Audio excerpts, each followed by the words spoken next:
गोकुळच्या अध्यक्षपदावर आज शिक्कामोर्तब होणार आहे। बंद लिफाफ्यात अध्यक्षाचं नाव सादर होणार आहे।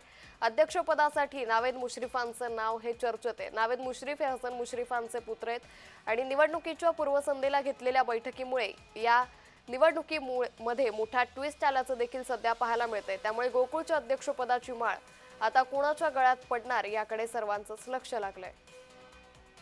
तर याचाच आढावा घेतलाय आमचे प्रतिनिधी अमरसिंह पाटील यांनी। कोल्हापूर जिल्ह्यातील गोकुळ दूध संस्थेचे आज अध्यक्षपद निवड आहे। गेल्या आठवड्यामध्ये माजी अध्यक्ष अरुण डोंगरे यांनी राजीनामा दिला आणि त्यांची राजीनामा मंजूर आला। त्यानंतर आज या गोकुळच्या प्रधान कार्यालयामध्ये आज बैठक होणार आहे।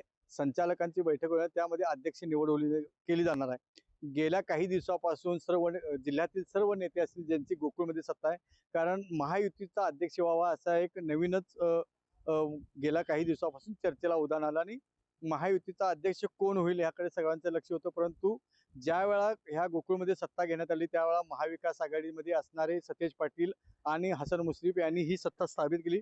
कालांतर राजकारण बदललं गेलं आणि या गोकुळमध्ये मुश्रीफ गट हा वेगळा झाला, तो आहे आता सध्या महायुतीवर आणि महाविकास आघाडीवर सतेज पाटील आहेत।